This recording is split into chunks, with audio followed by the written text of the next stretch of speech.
ഞങ്ങള് വാരണാസിയിൽ എത്തിയിട്ടോ. ഒത്തിരി നാളത്തെ ആഗ്രഹമാണ്. വീട്ടിലെല്ലാവരും ഒരേ തോണിയിൽ സഞ്ചരിക്കുന്നത് കൊണ്ട് തന്നെ പെട്ടെന്നൊരു ട്രിപ്പിനെ പറ്റിയിട്ട് അച്ഛൻ പറഞ്ഞപ്പോൾ ഞങ്ങൾ പെട്ടിയും കിടക്കെടുത്ത് ഇറങ്ങിട്ടോ.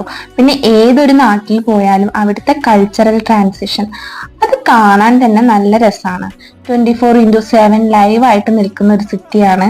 ഓട്ടോറിക്ഷകളും സൈക്കിൾ റിക്ഷക്കാരും വേഗത്തിൽ എത്താനുള്ളൊരു മത്സരമാണ് റോട്ടിൽ കാണാനുള്ളത്. ആദ്യമായിട്ടാണ് സൈക്കിൾ റിക്ഷയിൽ കയറുന്നത്. അതിന്റെ എല്ലാ തരത്തിലുള്ള എക്സൈറ്റ്മെന്റ് എനിക്കും അച്ഛനുണ്ടായിരുന്നു. KR മീരയുടെ ആരാച്ചാർ കഴിക്കുമ്പോൾ സൈക്കിൾ റിക്ഷയിൽ പോയിരുന്ന നായികയായിട്ടുള്ള ഷാരുവിനെ ഞാൻ ഒരു നിമിഷം ഒന്ന് ആലോചിച്ചുട്ടാ. ഞാനും അച്ഛനും റോഡിലെ കാഴ്ചകൾ കാണുന്ന തിരക്കിൽ ഹോട്ടലിൽ എത്തിയ വിവരം അറിഞ്ഞിട്ടുണ്ടായിരുന്നില്ല.